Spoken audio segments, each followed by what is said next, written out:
Hi, my name's Phil. I like talking about politics. And now it's not exactly news that our Brexit negotiations over the past few years didn't exactly go as many might have anticipated.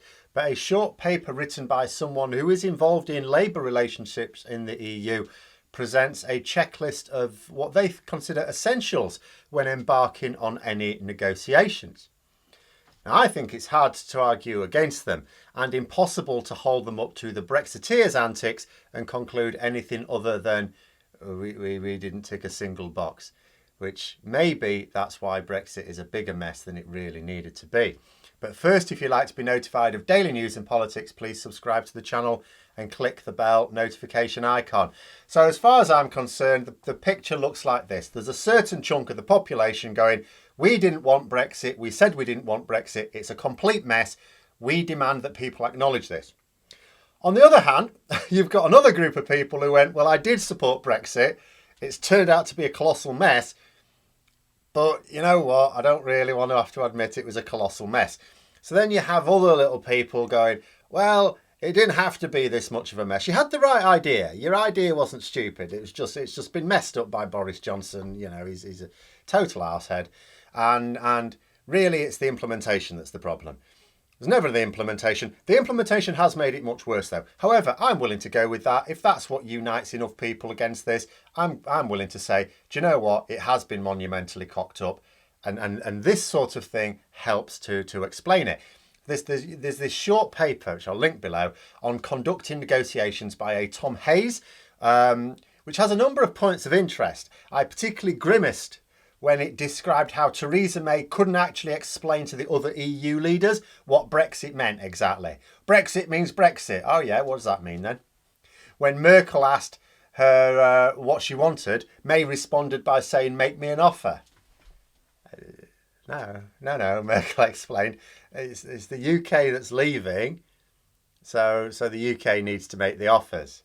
But Theresa May couldn't move past this point because she didn't fundamentally know how to deal with this mess. And I think that what we had here was a government forging ahead with a policy that they knew made no sense. The Brexiteers behind the referendum weren't offering up any plans. Theresa May couldn't come up with a plan because how do you plan for what you know is national self-harm? One solution would be to come up with the least harmful form of Brexit. That way you still get Brexit done, but with the minimum of damage. But Theresa May didn't see her task as to simply get Brexit done any more than Cameron saw it as his task to issue the referendum. You know, for both of those past prime ministers, their task was to prevent the Conservative Party splitting. That was all it was. That's it. That's all Brexit was. That's all the last 6 years has been, deliberately putting the country at terrible risk for the sake of their dysfunctional party. I actually judge May more harshly on this because she is visibly appalled by what's going on now. Visibly appalled.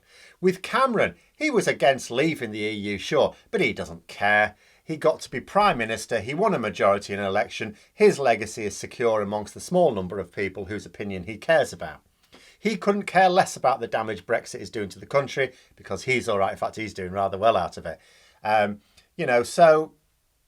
But May has been publicly scathing about how Boris Johnson has been leading Britain into the mire since Brexit. That suggests she doesn't like it at all, but she enabled it. The referendum happened and was corrupted because Cameron wasn't strong enough to stand up to the lunatics in his party. May allowed the hard Brexit because she didn't have the backbone to do the same. She could have pointed to a pro-Brexit campaign in literature calling for remain in the single market. She could have made that and anchored her entire Brexit policy on it. She didn't. She chose this. But what does Mr. Hayes think are the key elements in any negotiation? Well, he lists 7 key principles. The first of which is to have tightly defined objectives. Be clear about what it is you want to achieve. Good. We still don't have that now. There have been several periods of Brexit. There was the period between the referendum result and triggering Article 50. We had no plan at that point. We were supposed to be waiting to trigger Article 50 until we had a plan. But then we were pressured into doing it early. Then we triggered Article 50. Still no plan. Then we started extending the process nearly 2 years later in 2019 because we still didn't have a plan by then. Then Boris Johnson won his election and we were definitely leaving. Still no plan. Then we left. No plan. Now we've left the customs union single market. There's still no plan. Now we're suffering the consequences. We have a fishing industry that's suffering very badly. Ironically, although we mostly heard about the plight of Scottish fishermen in January, actually, in terms of the fishing industry, the one part of the fishing industry that's actually made any gains is a small group of Scottish fishermen.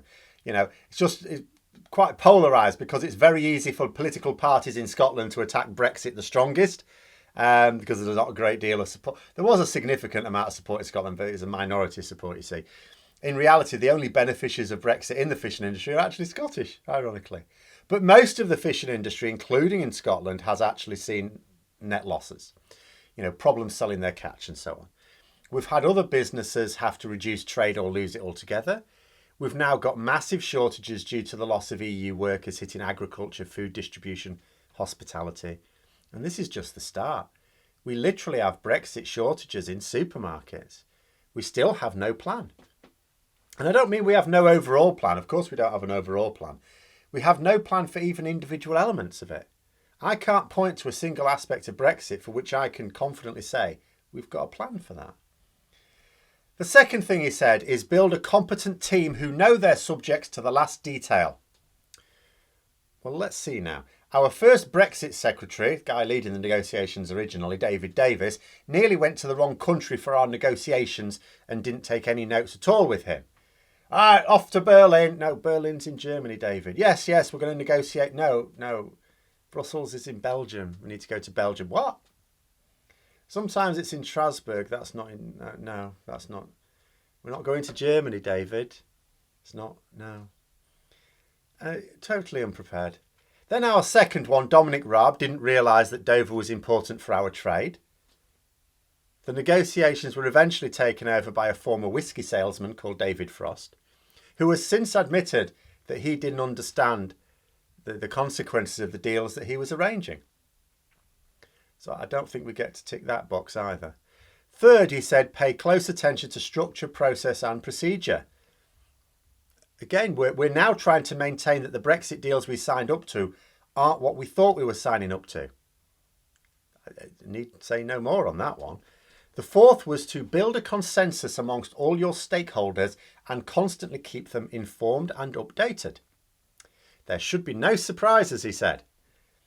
Right, I mean, a big part of the reason for this channel, let's be honest, is all the surprises that have befallen the largest group of stakeholders, the general population, whether that be in the UK or the EU. The general public are the biggest stakeholders. And there have been more twists and turns during the Brexit process than a roller coaster. An important group of stakeholders could be said to include MPs. They also have no idea what's going on and still don't. In fact, the longer Brexit has gone on, the more opaque the government's policies have become. Fifth, he said, separate the people from the problem, focus on the issues, do not indulge in personal attacks. I mean, need I say more? In a sense, actually, on this one, I would say that the Brexit negotiations have been so momentous that there was always going to be intense and sustained media interest. Usually the way you sort of remove personalities from it is a lot of these negotiations are very dull and boring and they take place away from the media spotlight and they can just get on with it. These weren't like normal negotiations. They were lengthy and dull, I suppose, in the detail, but there was enough to keep the popular press interested.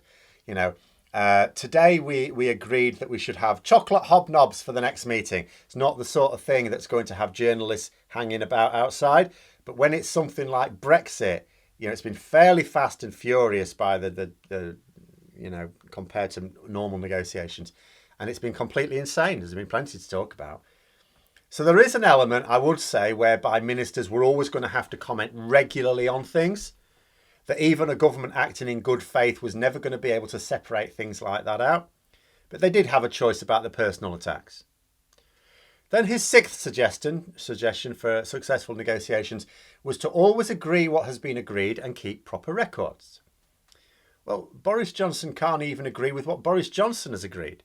The number of times people have shown side by side completely contradictory comments from him, whether from before and after the referendum, or before and after our exit from the EU, or before and after our exit from the single market. I've seen Johnson disagree with himself in his own answer at PMQs. He sometimes can't go 2 minutes without contradicting himself. So yeah, we didn't exactly tick this box either. The only records seem to be from the EU side. Like, I remember when George Eustace, who's the minister in charge of, amongst other things, fishing, tried to claim that the EU said we'd be made a special case when it came to the third country bans on category B molluscs, live molluscs. The EU produced a letter from him where he acknowledged that he understood that we would be bound by those rules. George Eustace said, you said you'd make it a special case. Here's the letter you wrote that says you understand these rules. So we may not have been keeping records ourselves, but the EU certainly did. Finally, to be aware of the future as well as the present. Again, we have a Prime Minister who acts in whatever way will get him to the end of the week still in a job. No long-term planning for anything. He's having to hire a consultant to work out what the benefits of Brexit could be, because they are eluding all of us. He's also looking to hire someone to explain how he can level up the country, which was his second big campaign promise, which was again just words and no plan. So yeah, 7 principles there. Now, of course, that's not the definitive text on the subject accepted by all international negotiators. Some people may well try and say that there should be others, I think. But I also think it would be difficult to argue against any of these. I don't think there's any of those you could say, now we don't need that. Absolutely impossible to try and claim that we took even one of them seriously. But those are my thoughts. Let me know yours in the comments below. Hope you found the video interesting. If you did, don't forget to click the like button. And if you'd like to support the channel further, please also click the Patreon link for details. And until next time, I'll see you later.